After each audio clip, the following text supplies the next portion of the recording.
अपू बेटी है ना? मैं माधवन, लालू के दूर के मामा है। सॉरी, हवा की वजह से गंडी अपने आप बच जाती है। मैं ये सोच कर इधर बैठी हुई थी। ओहो, ये घर तो अच्छा है। लालू ने खरीदा है क्या? नहीं, ऑनर इधर नहीं है। लालू के फ्रेंड ने सब कुछ अरेंज कर लिया था। अच्छा अच्छा। मामा जी, आप अंदर आ जाइए, अंदर बैठिए। हाँ।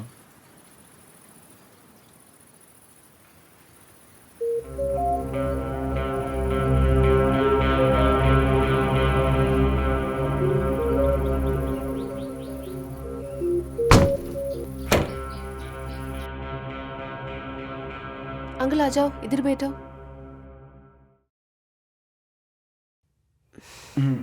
आप क्या लोगी, चाय और कॉफी? कुछ नहीं बेटी, मुझे एक ग्लास ठंडा पानी चाहिए। हम्म,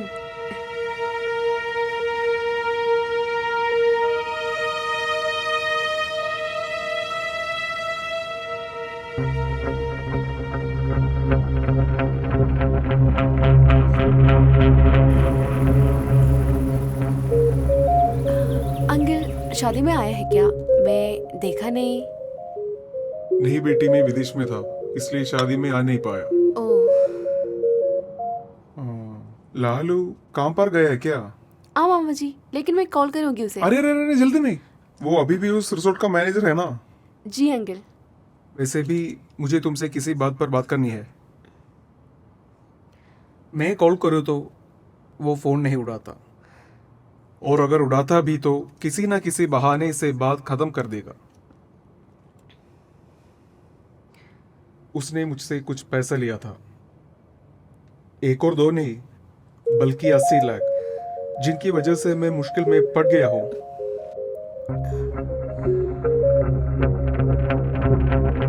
मुझे पता है वो निर्दोष है। वो पहले आईटी फील्ड में था ना।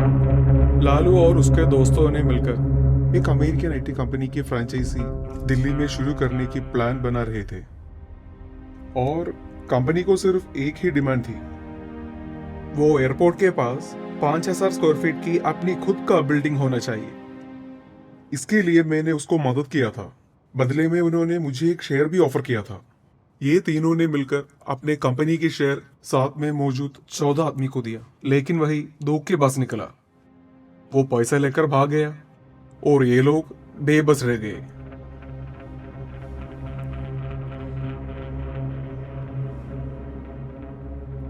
तुम्हारे गोल्ड तेरे पास है ना, या वो भी उसने ले गया? वो मेरे पास है। भगवान की कृपा। पता है ना, वो एकदम बेकार है। इतनी खूबसूरत लड़की की देखभाल करने की भी हिम्मत तक उसमें नहीं लगती।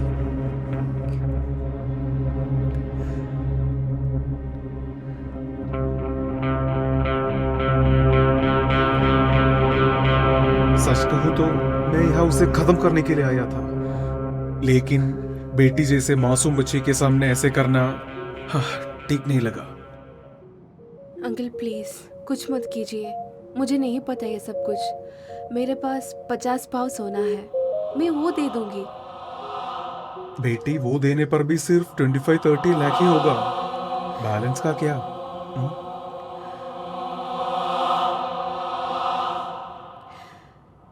इसके लिए मेरे घर वाले ने बहुत मेहनत किया है। मुझसे छोटा भी एक है। मुझे समझ नहीं आ रहा है क्या करूं।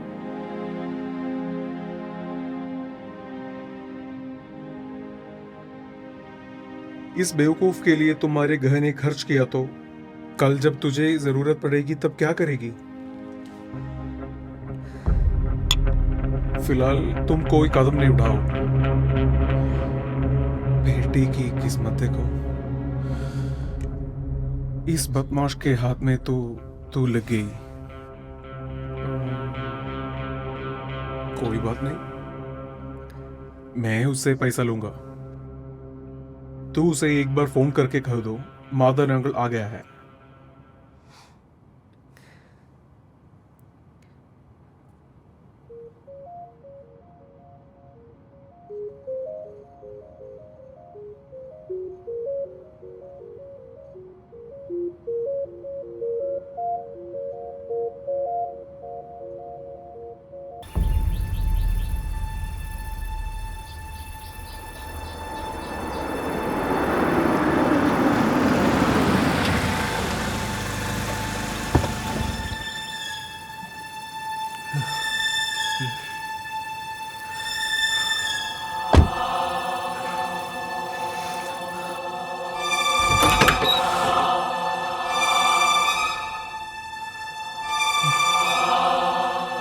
अरे बेटा तुम आ गए, वो दरवाजा बंद कर दो, वो दरवाजा बंद कर दो, वो दरवाजा बंद करो साले कमीने।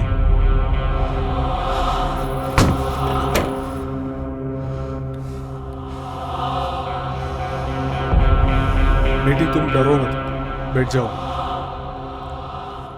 अब तुझे क्या, बैठ साले।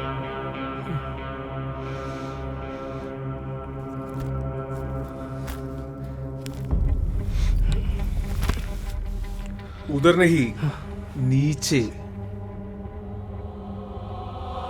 अरे भाई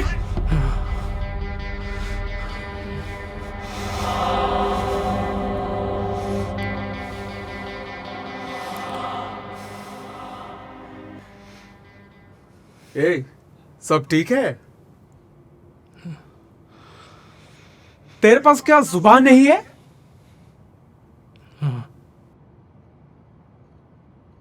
कहाँ है मेरा पैसा? जी मुझे थोड़ी और वक्त की ज़रूरत है। मेरा फोन क्यों नहीं उड़ाता?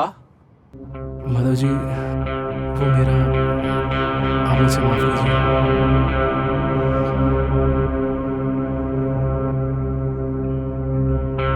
टाइम, तुझे टाइम चाहिए? एक क्या एक हफ्ता। पक्का? हाँ अगर नहीं दिया तो, फिर से गायब हो गया तो?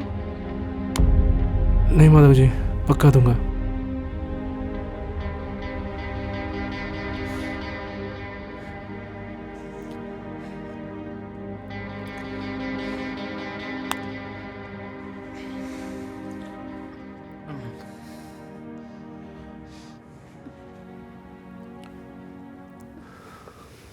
बेटी तू इधर आओ, मेरे पीछे, मुझे कुछ बात करनी है।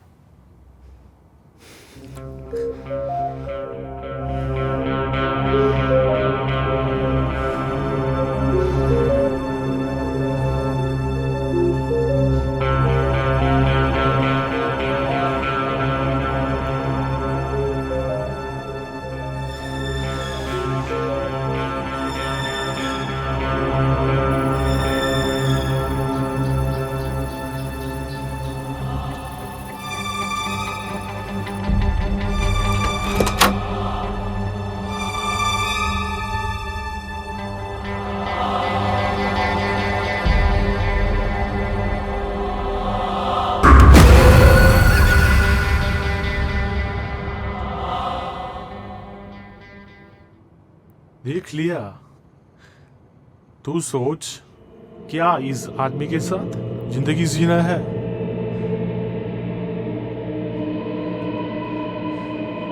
मुझे पता है कि तेरा पति कैश नहीं देगा। मैं सिर्फ तेरे लिए इधर आया है।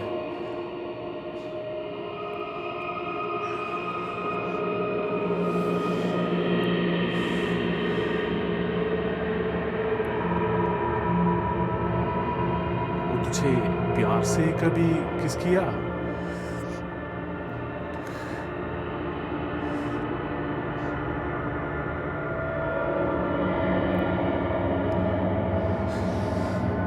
तुझे चंदन की गंध है।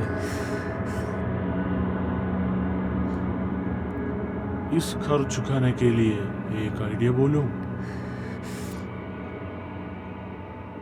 मरने तक मेरा होकर जियो। मैं ये नहीं कह रहा है तेरा पति को छोड़ना। जब मैं आओ तुम्हारे दिल की दरवाजे मेरे लिए खोल दो।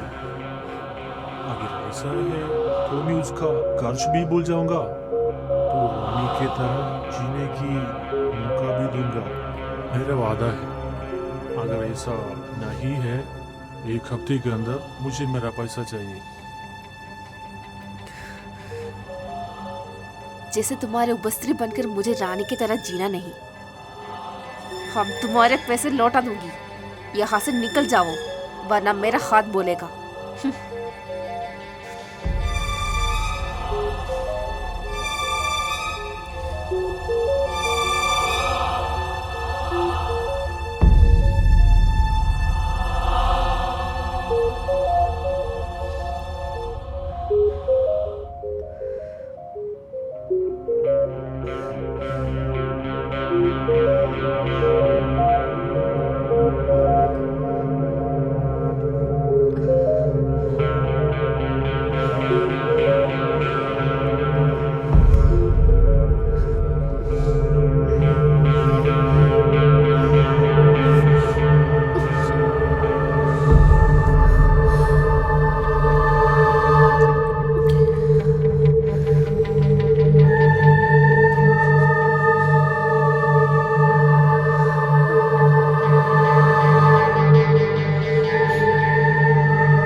माफ करना।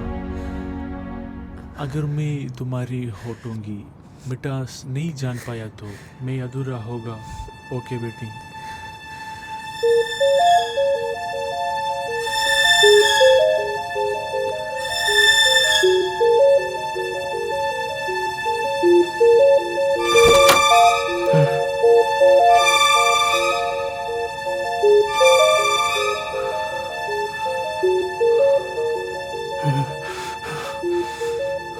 ए, मैं कॉल करूँगा, उठा लेना। कुछ बात करनी है। हो सकता है कि मैं खुद तुम्हें इसे बाहर निकालने का कोई रास्ता बना दूँ। समझ में आया? जी।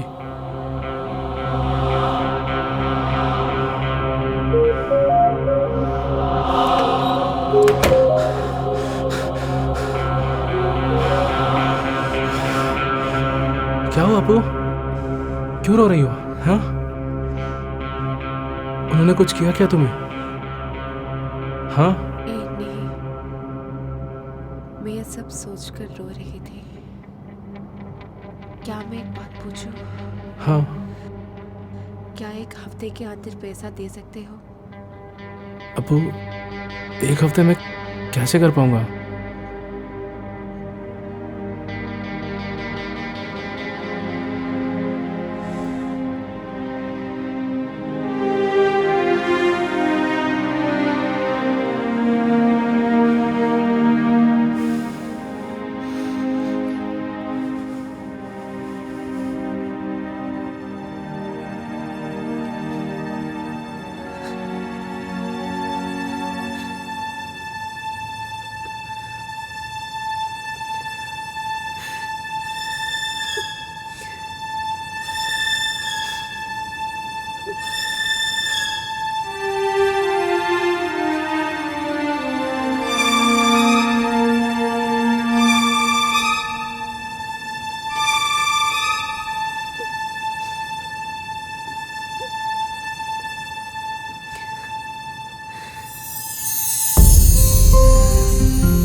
क्या हुआ मुझे? उस समय मैं चिल्लाया क्यों नहीं?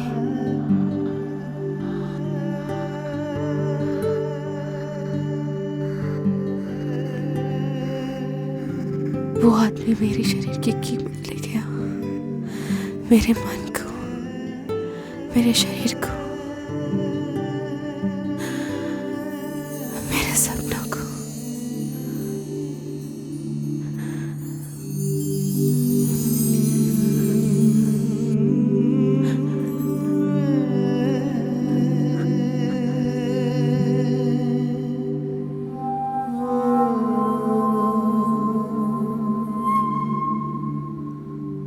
कितनी भीड़ है उसके अंदर, वो भी तब जब मेरे पति दूसरे कमरे के अंदर मौजूद था।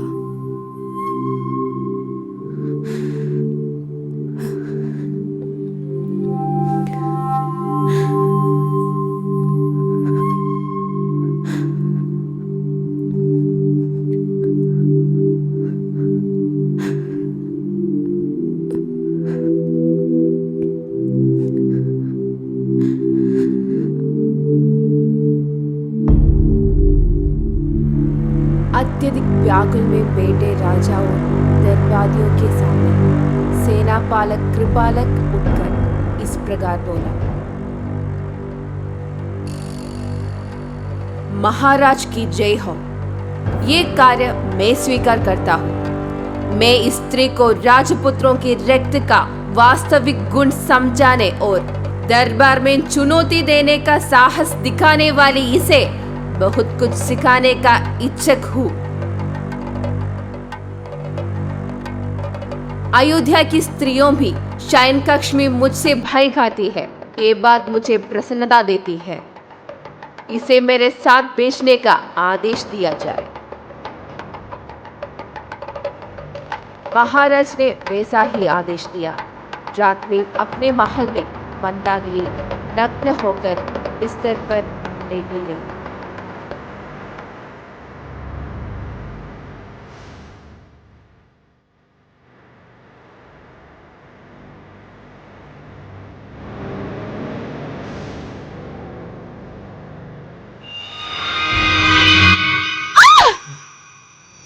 क्या हुआ अपू? हाँ, क्या कोई सपना देखा? कुछ भी नहीं।